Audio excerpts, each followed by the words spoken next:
Jai Radha Madhava Kunja Bihari.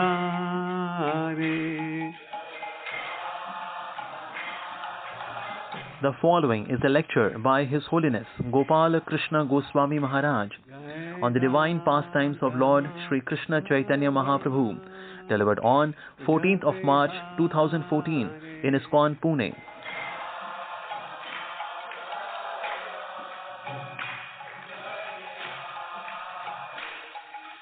Gopi Jana Vallabha Radhari.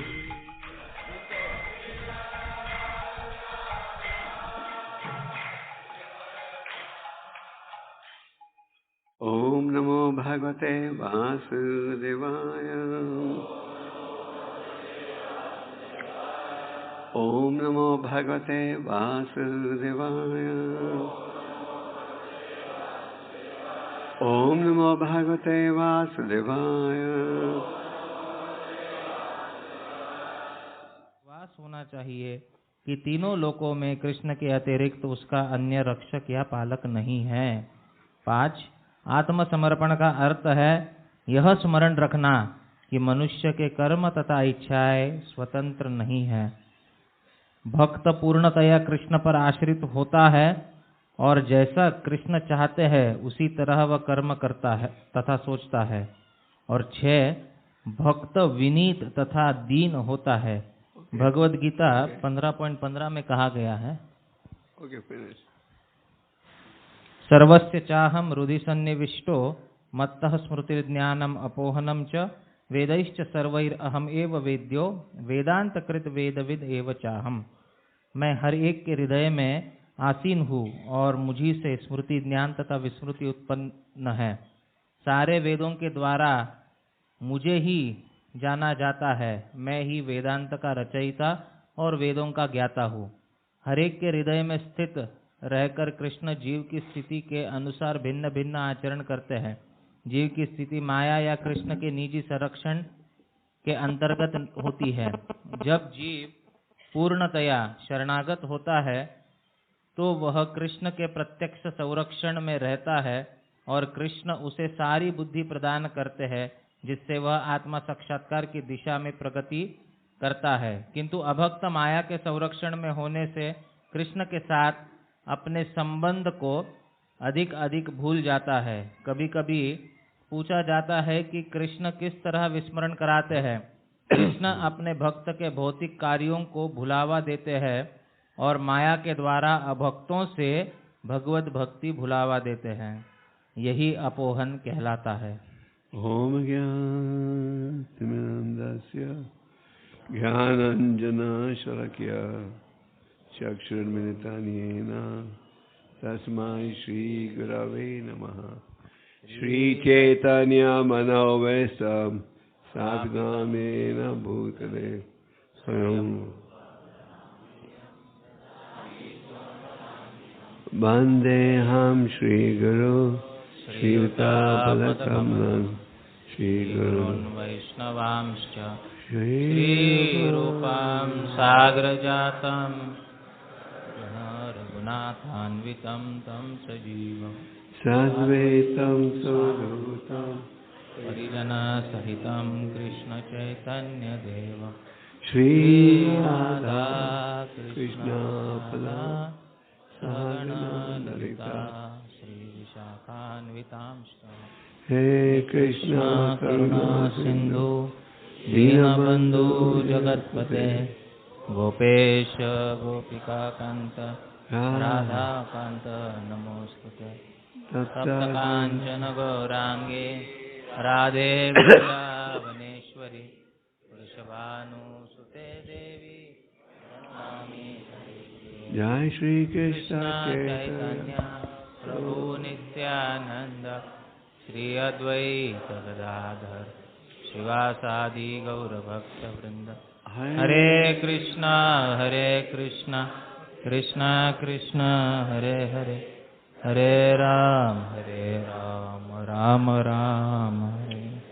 तो ये महत्वपूर्ण संदेश चैतन्य महाप्रभु दे रहे हैं चैतन्य महाप्रभु जी की शिक्षा और भगवान श्री कृष्ण की शिक्षा में कोई अंतर नहीं। प्रभुपाद जी ने इस विषय पर कई बार चर्चा की है। भगवान श्री कृष्ण उपदेश देते हैं, उनके शरणागत हो, और चैतन्य महाप्रभु जी का भी यही उपदेश है। चैतन्य महाप्रभु जी स्वयं भगवान हैं, उन्हें गुप्त अवतार कहा जाता है। भागवतम के 7वें स्कंद में प्रहलाद महाराज जी कहते हैं, आप गुप्त अवतार हो। गुप्त अवतार का अर्थ है छुपा हुआ अवतार। भगवान अवतार हैं, पर ये दावा नहीं करते कि मैं अवतार हूँ। चैतन्य महाप्रभु प्रकट हुए थे एक भक्त के रूप में। माता का नाम था सची माता, पिता का नाम था जगन्नाथ मिश्रा। अद्वैत आचार्य और हरिदास ठाकुर प्रकट हुए थे। अद्वैत आचार्य हरिदास ठाकुर प्रकट हुए थे महाप्रभु से पहले, और जब उन्होंने समाज की स्थिति देखी तो दोनों की इच्छा थी कि समाज का उद्धार केवल भगवान ही कर सकते हैं। भगवान गीता में क्या कहते हैं 4थे अध्याय में, यदा यदा ही धर्म से ग्लानिर्भवति भारत। अलग अलग समय में मैं अपने आप को प्रकट करता हूँ। किस लिए? पारित्रया साधना विनश्चा दुष्कृतम धर्म संस्थापनार्थाय संभवामि युगे युगे। धर्म के नियमों की स्थापना के लिए। तो इसका ये अर्थ नहीं कि कोई ढोंगी व्यक्ति ये दावा करे मैं वो भगवान का अवतार, क्यों नहीं स्वीकार कर रहे। भगवान के प्रामाणिक अवतारों के विषय में आप शास्त्रों में उनका ज्ञान प्राप्त करते हो। तो चैतन्य महाप्रभु प्रकट हुए थे इस कलयुग के भगवत प्राप्ति के साधन का प्रचार करने के लिए। जब वो छोटे थे, रोते थे जैसे दूसरे बच्चे रोते हैं। वो रोना कब रोकते थे? जब उनकी माता और पड़ोस की औरतें हरिनाम करती थी। हरिदास ठाकुर और अद्वैताचार्य, उन्होंने बड़ी गहरी प्रार्थना की थी कि भगवान प्रकट हो पतितों का उद्धार करने के लिए, और महाप्रभु है स्वयं भगवान। छोटी आयु में ही उन्होंने दिव्य लीला भी प्रकट की। उसके अब इन चैतन्य महाप्रभु के विषय में 3 प्रसिद्ध ग्रंथ हैं जिनके माध्यम से आप ज्ञान प्राप्त कर सकते हो। एक है चैतन्य चरितमृत, जिसकी रचना कृष्णदास कविराज जी ने की और जिनका प्रभुपाद जी ने अनुवाद किया। एक है चैतन्य भागवत, जिसकी रचना वृंदावन दास ठाकुर ने की, जिन्हें व्यासदेव का अवतार माना जाता है। और एक और है चैतन्य मंगल, जिसकी रचना लोचन दास ठाकुर ने की। चैतन्य मंगल का पहले नाम लोचन दास ने चैतन्य भागवत रखा था। तो जब उन्होंने देखा कि वृंदावन दास ने चैतन्य भागवत नाम दिया है, तो उन्होंने चैतन्य मंगल दिया। और चैतन्य चरितमृत में बड़ा गहरा सिद्धांत है। चैतन्य भागवत और चैतन्य मंगल में भी सिद्धांत है, पर चैतन्य भागवत में भगवान की अनेक लीलाओं का वर्णन है, जो कि चैतन्य चरितमृत में भी है। और प्रभुपाद जी ने ज़्यादा बल दिया चैतन्य चरितमृत के ऊपर। छोटी आयु में ही महाप्रभु संस्कृत के बड़े विद्वान बन गए थे, और उस समय नवद्वीप धाम जो था बड़ा पवित्र स्थान था। यहाँ की संस्कृत के अनेक प्रसिद्ध पंडित उपस्थित थे। नवद्वीप आज अगर आप भौतिक दृष्टि से देखो, धाम में जब आप जाते हो, हमें धाम को आध्यात्मिक दृष्टि से देखना चाहिए। तो छोटी आयु में ही संस्कृत के बड़े विद्वान बन गए थे और उस समय के जितने प्रसिद्ध विद्वान थे सबको उन्होंने हरा दिया था। सिर्फ एक था केशव कश्मीरी जिनसे उनका परिचय नहीं हुआ था। पर केशव कश्मीरी ने भारत के सब पंडितों को हरा दिया था। पर उसे पता था कि नवद्वीप में अनेक विद्वान हैं और खास करके एक छोटा पंडित है 11 साल का, जिस कहा जाता है कि उसका सबसे अधिक ज्ञान है। तो केशव कश्मीरी ने सूचना भेजी नवद्वीप के पंडितों को कि मैं आपके शहर में आकर आपके प्रतिनिधियों से डिबेट करना चाहता हूं। तो नवद्वीप के पंडित घबरा गए जब उन्हें ये सूचना मिली कि केशव कश्मीरी हमारे शहर में आना चाहता है, क्योंकि उन्हें पता था, उन्हें डर था केशव कश्मीरी के सामने वो कुछ बोल नहीं पाएंगे।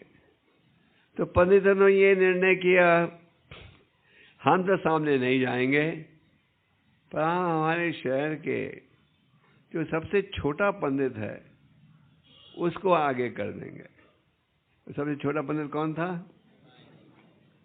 और उनका ये भाव था कि अगर किसी हालत केशव कश्मीरी हार जाए निमाई के सामने तो हम कह सकेंगे अगर हमारे शहर का बच्चा उसे हरा सकता है तो हमारी तो बात ही छोड़ो।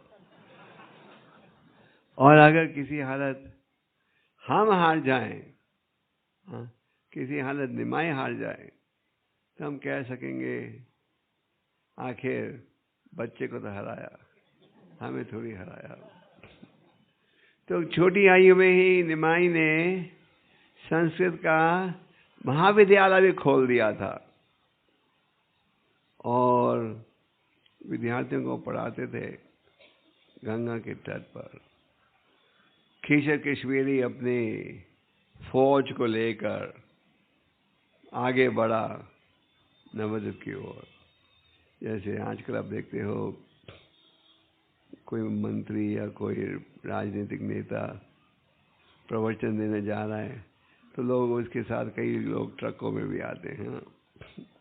तो केशव कश्मीरी अकेले नहीं घूमता था, उनके साथ उनके साधारण भाषा में कहते हैं चमचे उनके सेवक भी घूमते थे। तो केशव कश्मीरी जब पहुंचे गंगा के तट पर तो उन्होंने देखा निमाई अपने विद्यार्थियों को शिक्षा दे रहे हैं संस्कृत भाषा की।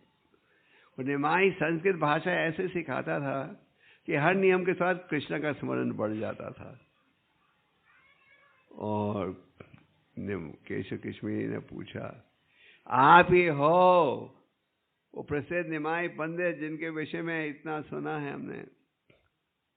तो निमाई ने बड़ी विनम्रता से कहा, मैं तो हूं निमाई पंडित, पर बड़ा विद्वान नहीं हूं। मैं तो एक पंक्ति भी, एक लाइन भी ठीक लिख नहीं सकता, पर आप तो बड़े विद्वान हो। निमाई पहचान गए कौन थे। केशव कश्मीरी ने कहा, मैं आपकी कुछ रचनाएं सुनना चाहता हूं, सुनाइए। निमाई ने कहा, नहीं पहले आप सुनाइए।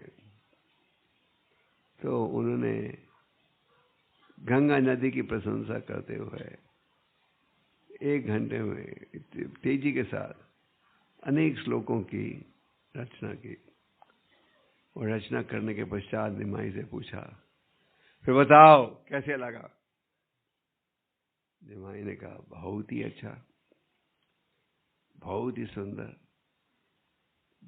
पर इन श्लोकों में ये गलती थी।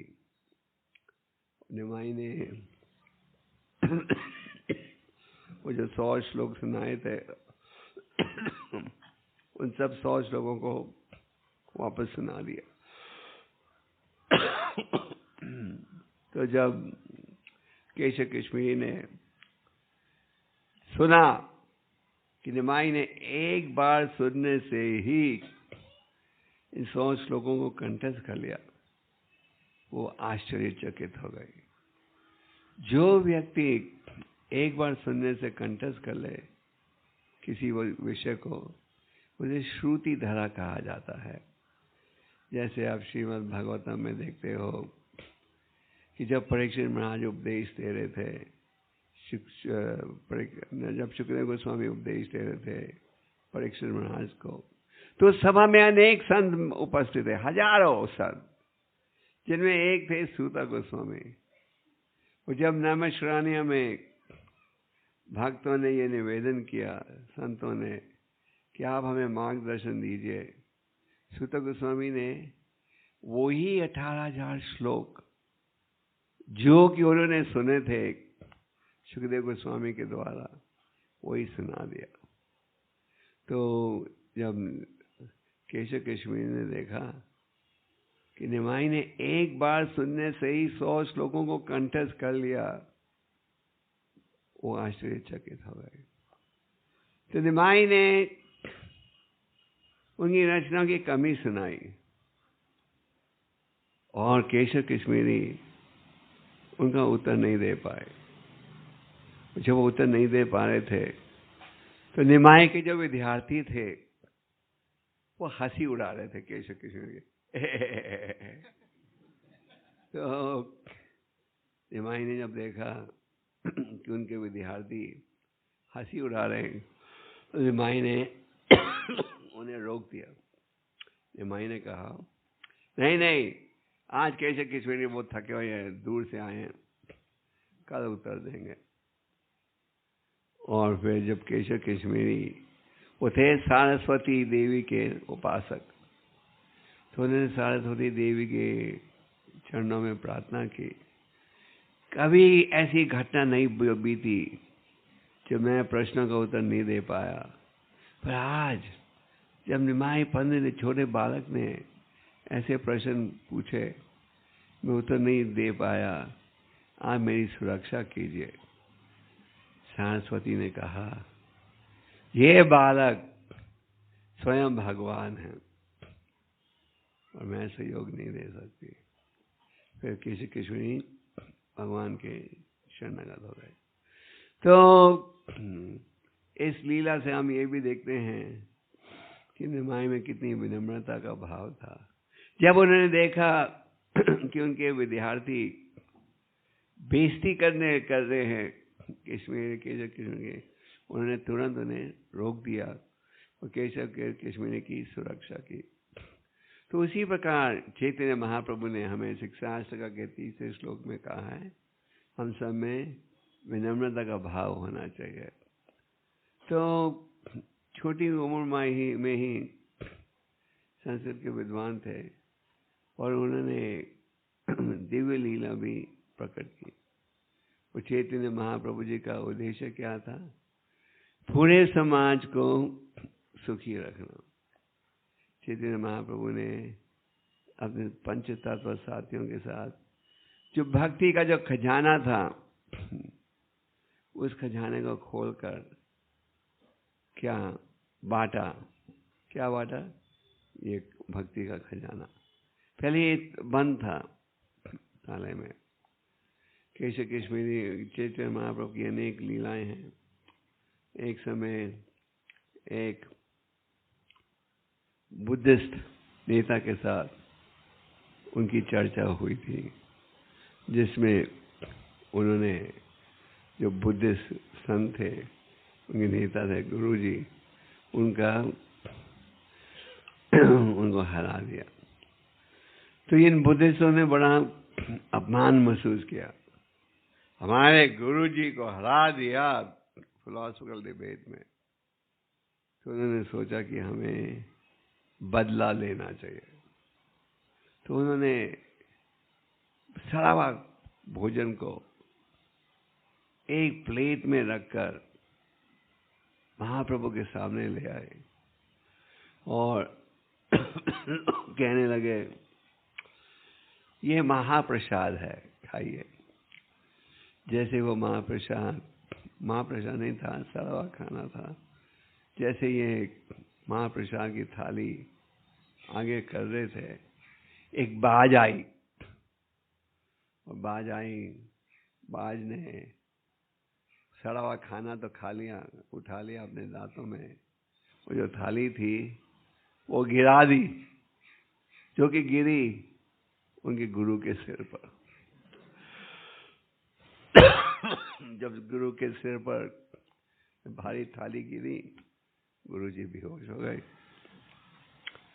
तो उनके सारे शिष्य घबरा गए, सब समझ गए ये हमारे पापों का परिणाम है, हमारी नीयत बुरी थी तो इसलिए ये घटना बीती है। तो सब गए महाप्रभु के पास, सब कहने लगे बचाओ बचाओ, हमारी नीयत गलत थी, हमने आपको सारा भोजन दिया महाप्रसाद के रूप में, बचाओ हमारे गुरु जी को। महाप्रभु ने क्या कहा? महाप्रभु ने कहा जाओ तुम्हारे गुरु के कानों में हरे कृष्ण मंत्र करो। और गुरु के कानों में हरे कृष्ण मंत्र शिष्य ने किया, गुरु जी होश में भी आ गए और क्या हो गया, वैष्णव भक्त बन गए।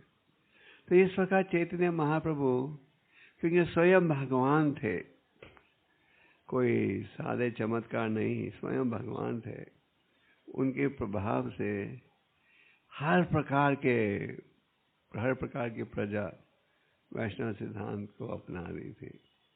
एक बड़े मायावादी प्रचारक थे सार्वभौम भट्टाचार्य, जो कि जगन्नाथपुरी में रह रहे थे। पहले ये जो संस्कृत के अनेक विद्वान थे नवद्वीप में थे, पर फिर नवद्वीप में एक मुसलमान राजा आ गया, हुसैन शाह। जब मुसलमान राजा का शासन आरंभ हुआ तो कई बड़े प्रसिद्ध विद्वान नवद्वीप छोड़कर जगन्नाथपुरी चले गए निवास करने, क्योंकि जगन्नाथपुरी में एक बड़े प्रसिद्ध राजा थे, हिंदू राजा, जिनका नाम था महाराज प्रतापरुद्र। तो सार्वभौम भट्टाचार्य बड़े ऊंचे कोटि के मायावादी सन्यासी थे, बड़े विद्वान थे, उन्हें बृहस्पति का अवतार माना जाता है। और महाप्रभु का बड़ा भाव था जगन्नाथ जी का दर्शन दें, और महाप्रभु अपने साथियों को छोड़कर तेजी के साथ जाए, आगे बढ़े जगन्नाथ जी का दर्शन करने के लिए। यही राधा कृष्ण प्रकट हुए हैं चैतन्य महाप्रभु जी के रूप में। श्री कृष्ण चैतन्य राधा कृष्ण न है अन्य।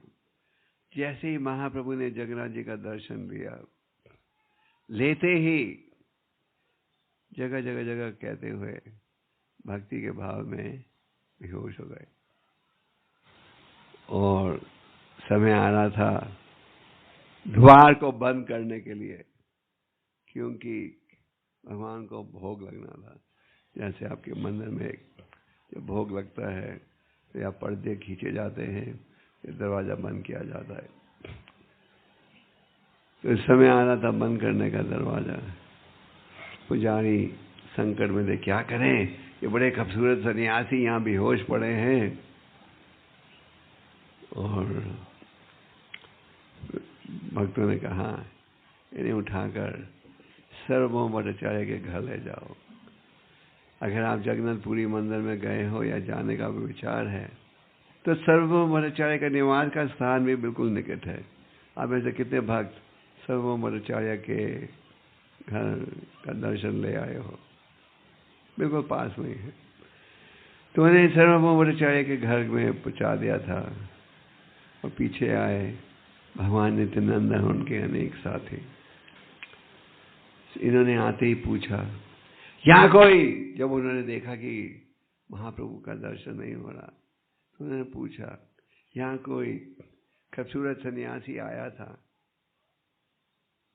और उन्होंने सुना कि भक्त वहाँ चर्चा कर रहे थे। एक बहुत ही खूबसूरत सन्यासी आया था और भगवान जगन्नाथ जी के दर्शन लेते ही बेहोश हो गया और उन्होंने उठाकर ले गए हैं कहाँ? सर्वोपचार्य के घर। तो भगवान नित्यानंद समझ गए यही है महाप्रभु। तो वो पहुंचे कहाँ पहुंचे? सर्वोपचार्य के घर। वहाँ उन्होंने देखा कि महाप्रभु भक्ति भाव में बेहोश है। तो नित्यानंद को तो उपाय पता था। क्या था उपाय? हरि नाम का कीर्तन। जब कीर्तन किया तो महाप्रभु होश में आ गए। सर्वोपचार्य ने देखा एक खूबसूरत युवक, गोल्डन कॉम्प्लेक्शन, लंबे हाथ, बड़ा खूबसूरत, छोटी आयु 24 साल के थे। कहीं ये माया में आकर्षित नहीं हो जाए। सर्वोपचार्य के एक रिश्तेदार थे जिनका नाम था गोपीनाथ आचार्य। गोपीनाथ आचार्य के मन में पूरा विश्वास था कि चैतन्य महाप्रभु स्वयं भगवान है। जब भगवान प्रकट होते हैं, ये नहीं कि सब स्वीकार करने में स्वयं भगवान है। भगवान की योगमाया शक्ति द्वारा कई पहचान नहीं पाते। जब भगवान श्री कृष्ण भी प्रकट हुए थे, उनके निकट के रिश्तेदार भी नहीं पहचान पाए। तो गोपीनाथ आचार्य ने कई बार कहा सर्वोपचार्य से, भगवान अवतारित हुए हैं इस कलयुग में चैतन्य महाप्रभु के रूप में, पर उन्होंने नहीं माना। तो महाप्रभु की सुरक्षा के लिए सर्वोपचार्य ने सोचा मुझे इनको उपदेश देने दो। तो वेदांत सूत्र पर उन्होंने उपदेश दिया और पूरा उपदेश दिया। हरे कृष्ण। आवाज आ रही है? सुनाई दे रहा है आपको? पीछे भी सुनाई दे रहा है कि और जोर से बोलूं? ओके, जोर से बोलूंगा तो गला पंक्चर हो जाएगा। तो महाप्रभु वेदांत सूत्र का उपदेश सर्वोपचार्य ने दिया। दिन रात 7 दिन के लिए जब आप किसी से चर्चा करते हो, कोई 10 मिनट बोलता है तो आप काटने को तैयार हो जाते हो। पर महाप्रभु ने बड़े शांति के साथ दिन रात ध्यान से सुनते गए। पर फिर सर्वोपचार्य ने देखा कि ये सुन रहा तो है बड़े ध्यान से, पर कोई प्रश्न ही नहीं पूछ रहा। तो उन्होंने पूछा, आपको समझ आ रहा है मैं क्या उपदेश दे रहा हूं? फिर महाप्रभु ने कहा, भागवतम का जो संदेश है, वेदांत सूत्र का जो संदेश है, ब्राइट सन, तेज प्रकाश के समान है। पर आपने भगवान के शब्दों को लेकर अपना भावार्थ जोड़ दिया है। मायावादी क्या करते हैं? मायावादी किसे कहते हैं आप जानते हो? कई बार मैं भक्तों से पूछता हूँ मायावादी किसे कहते हैं, तो वो कहते हैं जो माया में है।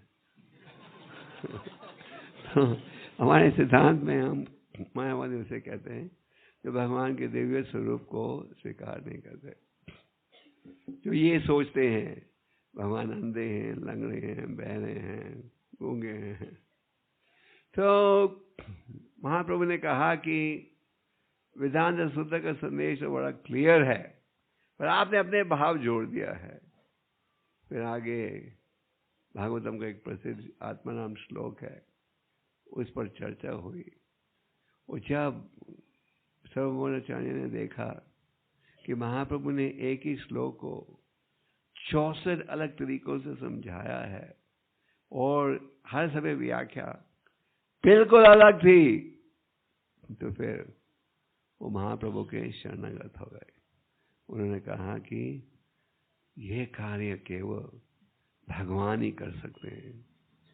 और उन्होंने 100 श्लोकों की रचना की जिसमें ये स्वीकार किया जाता है कि चैतन्य महाप्रभु कौन है? स्वयं भगवान है।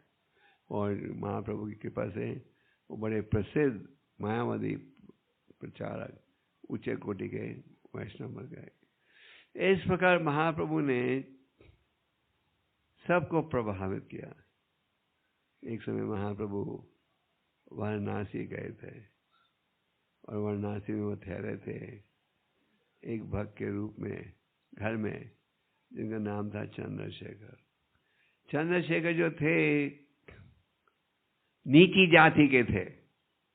जैसे आजकल भारत में लोग पूछते हैं ना, तुम कौन सी जाति के हो, ऊंची, और अगर नीची जाति के हो तो आपको ज़्यादा आदर मिलता है। मुझे कोई कह रहा था कि जब बच्चे पैदा होते हैं तो लोग रिश्वत देते हैं कि नीची जाति में उनका नाम लिखा जाए।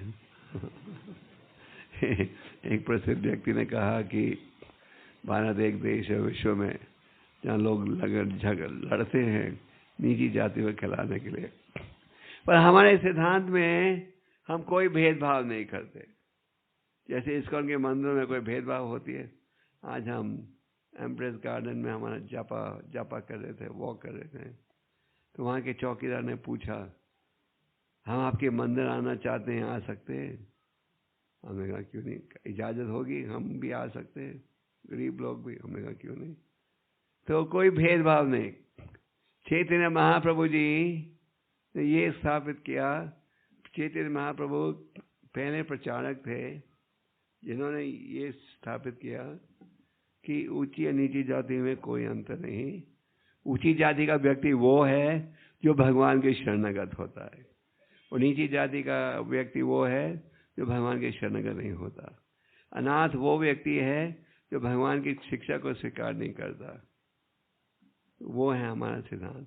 तो चंद्रशेखर नीची जाति का था, तो महाप्रभु उसके घर में रह रहे थे।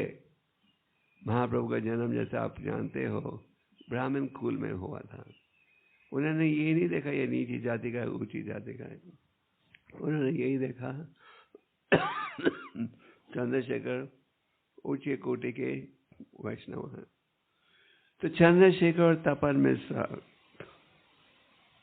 ने सुना कि महाप्रभु जब वाराणसी आए हैं, वो पहले भी आए थे वृंदावन जानते हुए कि रास्ते में मायावादी सिद्धांत जो प्रचारक हैं उनकी निंदा कर रहे हैं। क्यों निंदा कर रहे थे? मायावादियों ने कहा कि ये इतना प्रसिद्ध संस्कृत का विद्वान है और हमारे साथ बैठकर वेदांत सूत्र का अध्ययन करने के बजाय पागलों जैसे क्या कर रहा है, नाच रहा है और गा रहा है। तो एक रूप से महाप्रभु की निंदा हो रही थी। भगवान निंदा सह लेते हैं पर उनके भक्त नहीं सह सकते।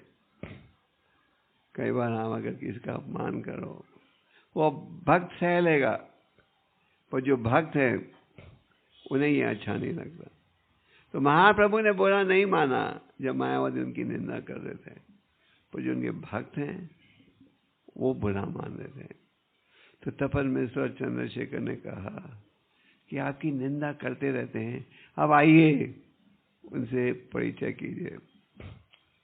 तो हम महाप्रभु गए उस सभा में जहाँ की हजारों मायावादी संस्कृत के विद्वान उपस्थित थे और वेदांत सूत्र शास्त्रों का अध्ययन कर रहे थे। वो सब बैठे थे ऊंचे मंच पर।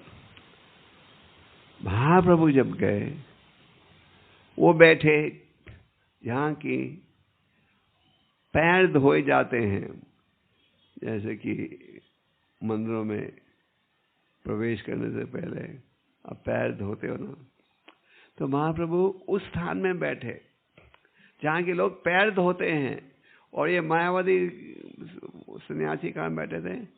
ऊंचे मंच पर। पर महाप्रभु ने यहाँ भी दिव्य लीला प्रकट की।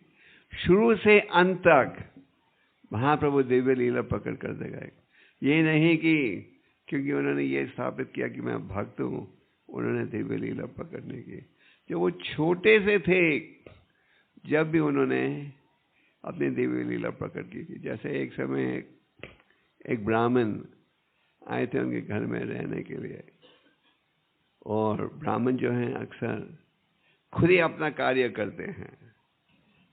फिर ब्राह्मण ने प्रसाद बनाकर भगवान को भोग लगा रहा था। जब शैतान निमाई ने आकर उस भोग को झूठा कर दिया, तो ब्राह्मण ने सोचा शायद ये भगवान की इच्छा है कि मैं भूखा रहूं, ठीक है भूखा सो जाएंगे। पर जगन्नाथ मिश्रा ने कहा नहीं, आप हमारे अतिथि हो, आपको प्रसाद ग्रहण करना ही पड़ेगा, आप एक बार फिर से बनाइए। दूसरी बार जब वो भोग लगा रहे थे, फिर निमाई ने क्या किया, झूठा कर। जगन्नाथ मिश्रा ने बड़ा अपमान महसूस किया, ये शैतान निमाई मेरी बेइज्जती करा रहा है इस मेहमान के सामने। ब्राह्मण ने तो कहा मैं विश्राम कर लेता हूँ भूखा। जगन्नाथ मिश्रा ने कहा नहीं, मैं मेरे बेटे को दूरी पर बंद कर देता हूँ। तीसरी बार जब ब्राह्मण ने भोजन बनाया, लगभग रात के 12-1 बज गए थे, जब वो भोग लगा रहा था, फिर से निमाई वहां पहुंच गए। और निमाई ने कहा, ब्राह्मण ने कहा फिर से तुम पहुंच गए, तुम्हारे पिता ने तो कहा था तुम्हें बंद कर दिया। तो निमाई ने कहा आखिर आप ये भोग लगा रहे किसको हो, मुझे ही तो लगा रहे हो। तो ब्राह्मण ने कहा विष्णु विष्णु विष्णु, देखो कितना अपराधी है लड़का। फिर भगवान ने क्या किया, अपना श्याम सुंदर का रूप प्रस्तुत किया और ने उस ब्राह्मण को ये खास आदेश दिया, किसी को ये सूचना मत देना कि तुमने इस दिव्य रूप का दर्शन लिया। तो शुरू से अंत तक महाप्रभु अपनी दिव्य लीला प्रकट कर रहे थे। ये नहीं कि हम भी भगवान के अवतार हैं, तो आप भगवान के अवतार हैं, कोई दिव्य लीला प्रकट करके बताओ। एक समय मुझे एक सज्जन मिले, स्वामी जी थे, जो कहने लगे आप लोग इस्कॉन में कहते हो कृष्ण भगवान इज सुप्रीम, हम सब कृष्णा हैं, आप क्यों कहते हो एक ही कृष्ण है। हमने कहा जब असली कृष्ण भगवान प्रकट हुए थे, उन्होंने दिव्य लीला भी प्रकट की थी, आप इसकी तुलना कर सकते हो। हमने कहा उदाहरण के लिए गोवर्धन पर्वत को उन्होंने बाएं हाथ की छोटी उंगली के नाखून के बल पर उठाया, तो कहने लगे किया नहीं का ये मतलब नहीं कि हम कर नहीं सकते भविष्य में। हमने कहा कितने सालों बात करोगे। लेकिन प्रभा जी कहते थे ये जो विज्ञानी हैं हमें पोस्ट डेटेड चेक्स देते रहते हैं, कहते हैं हमें चंदा दो और हम तुम्हें 20 साल बाद ये दिखाएंगे क्या नतीजा होगा। तो कृष्ण भगवान या चैतन्य महाप्रभु जब प्रकट होते हैं, वो दिव्य लीला भी प्रकट करते हैं। तो महाप्रभु ने जब इस सभा में, मायावादी सन्यासियों की सभा में बैठे, जहाँ की लोग पांव धोते हैं, महाप्रभु ने अपने विग्रह से ऐसी रोशनी प्रकट की जो रोशनी लाखों सूर्यों को जोड़ दिया जाए प्रकट होती है। और जब मायावादी सन्यासियों ने देखा ये सन्यासी के चेहरे से इतनी भारी रोशनी प्रकट हो रही है, वो समझ गए ये व्यक्ति कौन है, नारायण है। और फिर महाप्रभु से चर्चा हुई। जब उनके गुरुजी ने कहा, प्रकाशानंद सरस्वती ने, आप इतने बड़े विद्वान हो, हमारे साथ बैठकर चर्चा क्यों नहीं करते वेदांत सूत्र की। महाप्रभु ने क्या कहा, मेरे गुरु ने देखा कि मैं मूर्ख हूं, मेरे में कोई खास योग्यता नहीं है, तुम केवल इस हरिनाम के योग्य हो। हरिनाम इतना सरल है, कोई व्यक्ति भी इसका उच्चारण कर सकता है। चैतन्य महाप्रभु जी क्योंकि स्वयं भगवान थे, उनकी जो भविष्यवाणी थी वो आज सत्य निकली है। क्या थी भविष्यवाणी, पृथ्वी ते आचे जाता निगम सर्वथा प्रचार हो नाम, विश्व के हर कोने में हरि नाम पहुंचेगा। हमारे जो आचार्य थे खास करके ठाकुर भक्ति विनोद। ठाकुर भक्ति विनोद जी बड़े महान आचार्य थे, जिन्होंने शुद्ध कृष्ण भक्ति को ठीक रूप से स्थापित किया। उनसे पहले जो हमारा चैतन्य महाप्रभु का सिद्धांत था, वो सहाजियों के हाथ में आ गया था। सहाजिया नकली ढोंगी भक्त, बाहर से दिखावा करते हैं कि हम बड़े संत हैं, पर अंदर से सब गलत काम करते हैं। तो भक्तिविनोद ठाकुर ने शुद्ध कृष्ण भक्ति की स्थापना की चैतन्य महाप्रभु के सिद्धांत के अनुसार, जैसे आगे उनके पुत्र भक्ति सिद्धांत जी ने स्थापित किया और गहराई के साथ, और आगे फिर प्रभुपाद जी ने। तो भक्ति विनोद ठाकुर को तो पूरा विश्वास था कि जो चैतन्य महाप्रभु जी की भविष्यवाणी है वो सफल जरूर होगी। इसलिए उन्होंने ये भी कहा था, एक दिन आएगा जबकि विश्व के अनेक देशों के व्यक्ति, रूस के, इंग्लैंड के, बर्मा के, जापान के, आएंगे बंगाल में और बंगाली भक्तों के साथ मिलकर क्या करेंगे, हरि नाम का उच्चारण करेंगे। और भक्ति सिद्धांत जी ने भी अपने सन्यासियों को भेजा था विदेश में कृष्ण भक्ति की स्थापना करने के लिए, और बिना सफलता के वो लौट गए।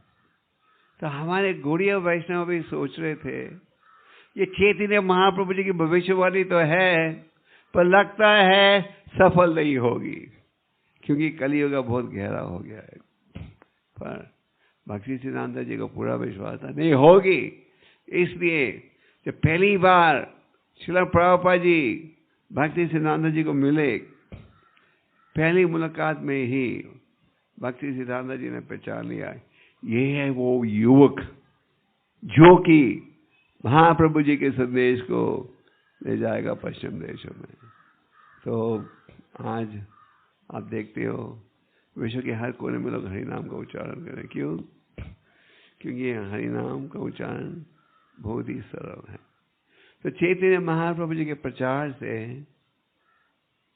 पूरे भारत में सब लगभग वैष्णव बन गए थे। महाप्रभु दक्षिण भारत की यात्रा में गए थे, जब वो दक्षिण भारत की यात्रा में थे, दूर दूर से लोग उन्हें मिलने आते थे। उनको देखकर ही इतने प्रभावित होते थे कि वो भी हरि नाम का जाप शुरू कर देते थे। और जब वो अपने स्थानों में लौटते थे तो उन्हें देखकर दूसरे व्यक्ति भी हरि नाम का उच्चारण करते थे। इस प्रकार महाप्रभु ने लगभग सबको हरि नाम के प्रति प्रभावित किया। तो चैतन्य महाप्रभु जी स्वयं भगवान हैं और उन्होंने हमें बड़ी महत्वपूर्ण शिक्षा दी है। तो आज हमने श्लोक आपको पढ़कर सुनाया था, इस श्लोक का उच्चारण महाप्रभु कर रहे हैं। वही उपदेश दे रहे हैं किसे? सनातन गोस्वामी को। सनातन और रूपा जो बड़े प्रसिद्ध सेवक थे चैतन्य महाप्रभु के, वैसे तो उन्हें मंजारी का अवतार माना जाता है। मंजारी का अर्थ है मंजारी का अर्थ है जो कि गोपियों का सहयोग देती हैं। किसमें? और गोपियाँ क्या करती हैं? राधा रानी जी की सेवा को सहयोग देते हैं। किस लिए? कृष्ण की सेवा में।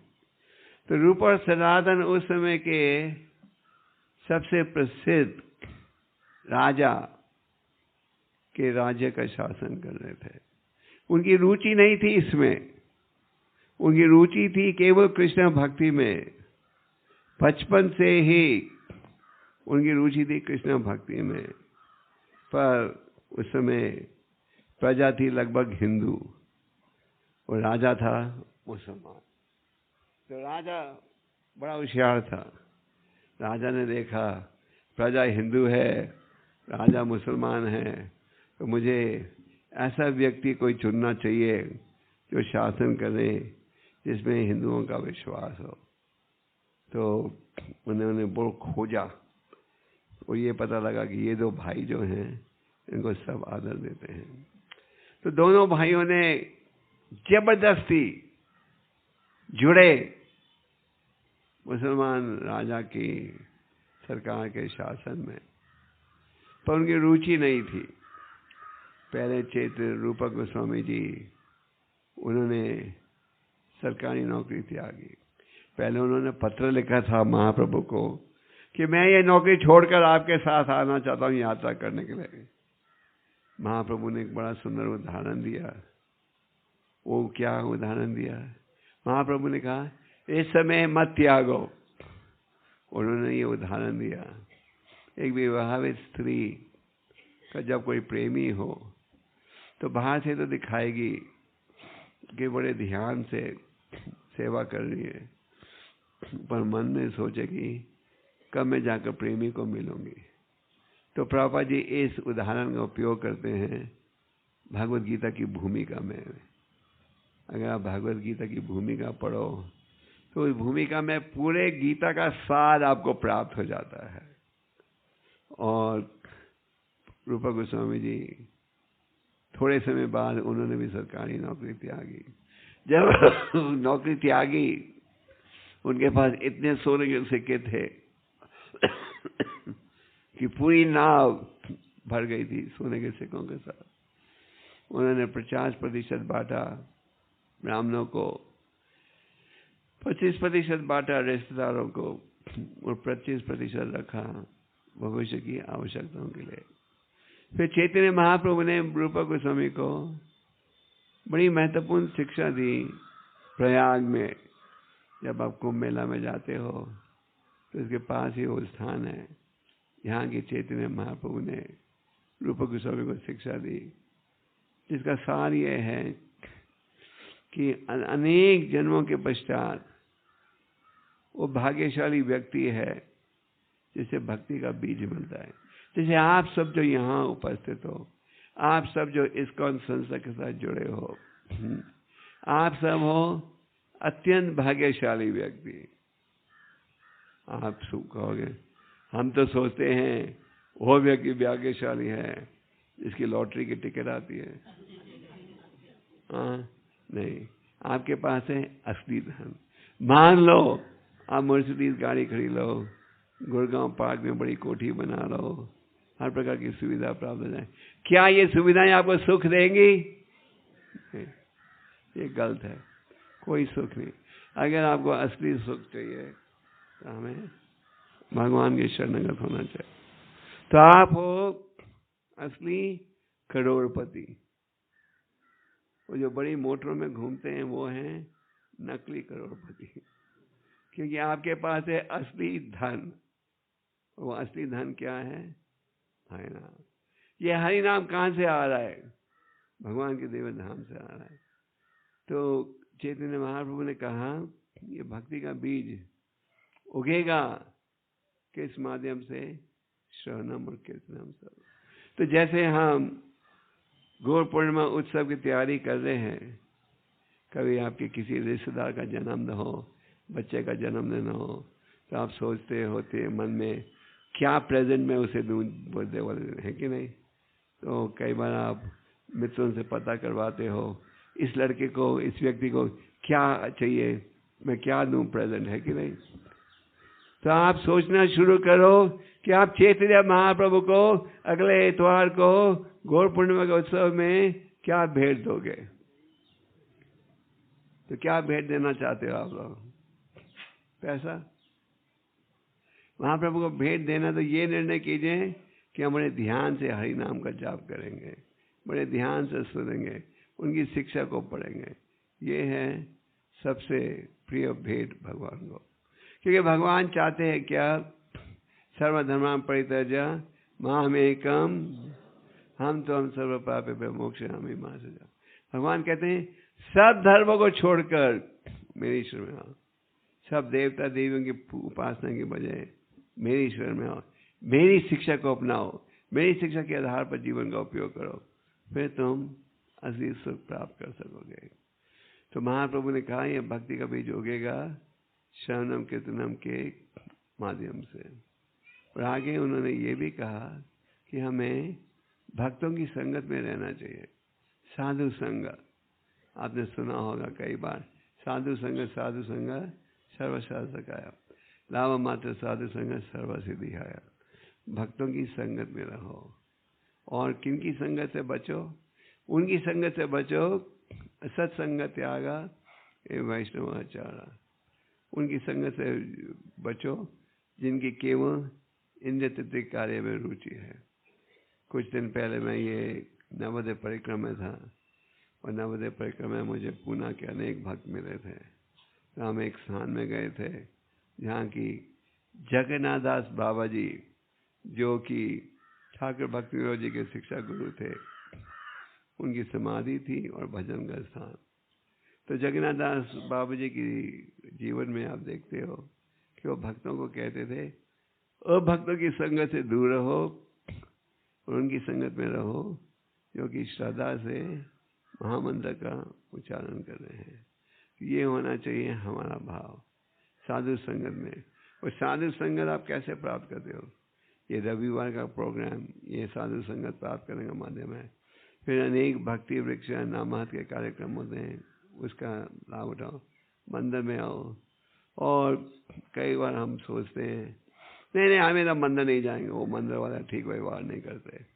ठीक व्यवहार नहीं भी करें, उनका प्रयास तो रहता है ठीक करने का, तो नहीं भी करें, आप मंदिर आओ। क्यों? आओगे तो आपका लाभ है, नहीं आओगे तो आपका ही नुकसान है।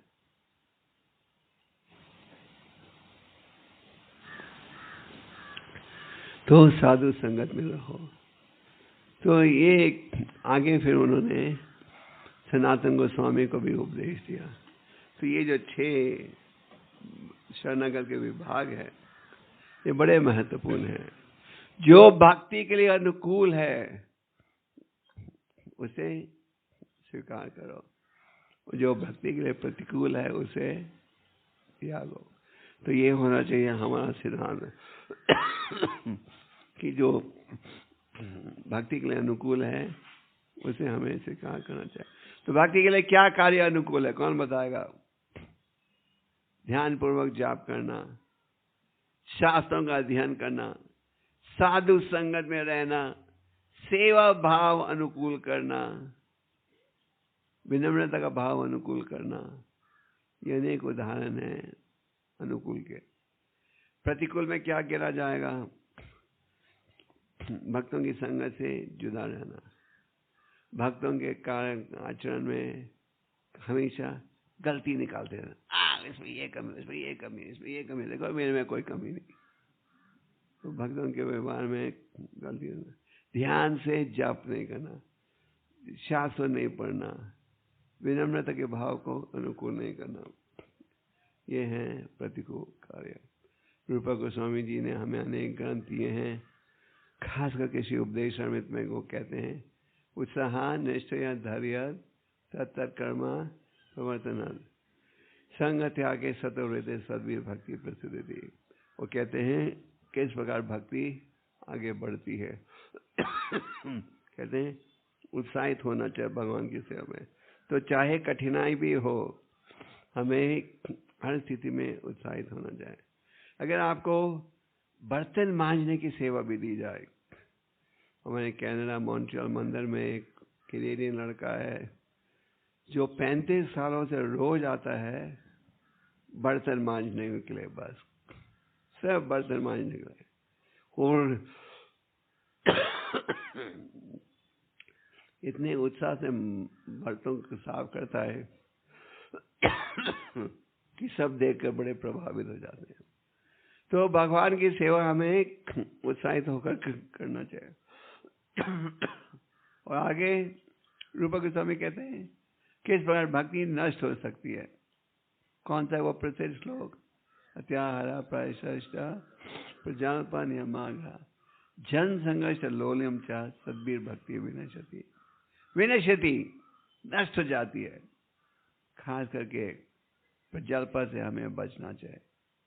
हमारी रुचि होनी चाहिए कि हम कृष्णा कथा में आगे बढ़ें। कृष्णा कथा का अर्थ है भगवान की लीलाओं की कथा, महाप्रभु की लीलाओं का कथा इत्यादि। और प्रजल्पा का अर्थ है वो चर्चा जिसका भगवान से कोई संबंध नहीं हो। तो चैतन्य महाप्रभु ने सनातन गोस्वामी को कहा जो अनुकूल है वो जो अनुकूल है स्वीकार करो, जो प्रतिकूल है उसे मत स्वीकार करो। फिर ये स्वीकार करो कृष्ण भगवान ही आपके असली पालक है, आपके सुरक्षक है, कोई देवता देवी नहीं। ये नहीं बाहर से हम केवल कृष्ण भगवान की शरण ले रहे हैं और चोरी चोरी अनेक देवताओं की पूजा भी कर रहे हैं। पूरी श्रद्धा होनी चाहिए कि कृष्ण भक्ति द्वारा आप जीवन के लक्ष्य को प्राप्त कर सकते हो। पूरा विश्वास होना चाहिए कि हरि नाम एक माध्यम है जिसके द्वारा भगवत प्रेम अनुकूल कर सकते हो। जब प्रभुपाद जी ने संस्था बनाई थी, उन्होंने भक्तों को आदेश दिया था 64 माला दिन में करने के लिए। जब भक्तों ने कहा 64 माला नहीं हो सकती, तो उन्होंने कहा 32 माला करो। जब उन्होंने कहा 32 भी मुश्किल है प्रभुपाद जी, फिर उन्होंने कहा 16 एंड नो लेस। तो अगर आपके पास समय हो तो आप 32, 64 भी कर सकते हो, पर हरि नाम के अलावा और किसी मंत्र की आवश्यकता नहीं। ये विश्वास रहना चाहिए हमारे में कि कृष्ण भगवान ही हमारे सुरक्षक है और उनको प्रसन्न करने का माध्यम क्या है, यह हरि नाम का उच्चारण। फिर अपने विचारों को भगवान की इच्छा के आधार पर रखो। भगवान की इच्छा है केवल कृष्ण प्रसाद खाओ तो कृष्ण प्रसाद खाओ। भगवान की इच्छा है मन मनवा मत भक्तो, तो इसे स्वीकार करो। भगवान की इच्छा है यद करोषि यद दशनासी यद होसी ददासी यद, जो कार्य करो मेरी खुशी के लिए करो, तो वैसा कार्य करो, वो है। और अगर आप समझना चाहते हो भगवान की क्या इच्छा है, तो गुरु साधु के सहयोग से समझ सकते हो। और फिर आगे विनम्रता। तो चैतन्य महाप्रभु ने ये 6 महत्वपूर्ण विषयों की चर्चा की थी। मुझे पूरा विश्वास है कि आप पहले भी सुन बैठे हो, पर आध्यात्मिक जीवन आगे बढ़ता है बार बार सुनने से। ये नहीं कि आपको हर समय आप कोई लेक्चर सुन रहे हो तो बिल्कुल नया संदेश मिलेगा। हम इतने ढीठ हैं कि बार बार सुनने से भी हम स्वीकार करते हैं नहीं, करते, भूल जाते हैं। तो इसलिए हमें बार बार सुनने की आवश्यकता है। तो चैतन्य महाप्रभु स्वयं भगवान हैं और आज आप देख रहे हो कि उनकी कृपा से ये महामंत्र हर जगह फैल रहा है। नरोत्तम दास ठाकुर जी कहते हैं सब अवतारों में सबसे दयालु अवतार है। तो चैतन्य महाप्रभु ने आध्यात्मिक जीवन इस कलयुग में बहुत ही सरल बना दिया है। मानो कोई वस्तु आपको बाजार में 1 लाख में बिक्री हो और सेल कर दिया जाए, 1 लाख का की वस्तु का दाम 100 रुपये कर दिया जाए, तो आप भागोगे खरीदने के लिए? सब भागेंगे, है ना। तो यही है चैतन्य महाप्रभु जी की कृपा। सतयुग में भगवान का चिंतन करना आवश्यक था, पर आज वही लाभ प्राप्त हो सकता है या हरि नाम के माध्यम से। तो हरि नाम का उच्चारण करो। रूप गोस्वामी जी कहते हैं हे भगवान, आपके नामों में इतने गुण हैं कि आपके नामों का उच्चारण करने के लिए मुझे हजारों जीवों की आवश्यकता है। कितनी जीव है? और आपके पास कितनी जीव है? तो आप एक जीव को भी नहीं संभाल सकते, हजारों को क्या संभालोगे? तो इस जीव के द्वारा क्या करो? भगवान के नामों का उच्चारण। और कानों के द्वारा क्या करो? भगवान के नामों का श्रवणम। श्रवणम और कीर्तनम, ये सबसे महत्वपूर्ण है।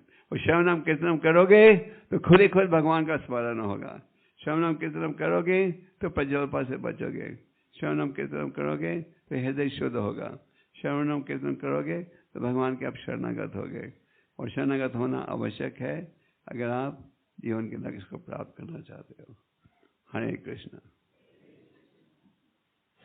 हरे Krishna.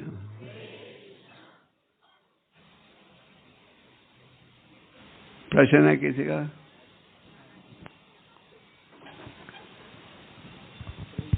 Okay. Hare Krishna, Prabhuji. Prabhuji, I want to clear two concepts by you. You tell two qualities, good qualities of Chaitanya Mahaprabhu, Shruti Dhara and Smruti Dhara. Both are different or similar? श्रुति धारा का मतलब है स्मृति धारा, जो व्यक्ति एक बार सुनने से ही किसी विषय को कंठस्थ कर लेता है। स्मृति धारा मतलब भगवान का सदा स्मरण करना, thinking of Krishna all the time. बोले सब हरे कृष्णा हरे कृष्णा कृष्णा कृष्णा हरे हरे हरे राम राम राम राम राम हरे हरे हरे हरे। सब महामंत्र का जाप कर रहे हो? 16 माला सब करते हो? सब 16 माला आप में से कौन कौन कर रहा है? ओके। भागवत गीता रोज कौन कौन पढ़ता है? श्रीमद् भागवतम रोज कौन कौन पढ़ते हैं? और चैतन्य चरितमृत बहुत कम। आपके मंदिर में चैतन्य चरितमृत की कॉपीज हैं? हिंदी में? तो हिंदी में आपके बुक स्टोर में चैतन्य चरितमृत उपस्थित है। मैं मंदिर के अधिकारियों से निवेदन करूंगा कि गौर पूर्णिमा के उपलक्ष्य में एक स्पेशल प्राइसिंग पॉलिसी बनाया जाए कि आप चैतन्य चरितमृत लो और इंस्टॉलमेंट में अगर दे सको। अगर आप लोग चैतन्य चरितमृत पढ़ना चाहते हो और पूरी रकम एक साथ नहीं दे सकते, तो 2-3 इंस्टॉलमेंट में भी दे सकते हो।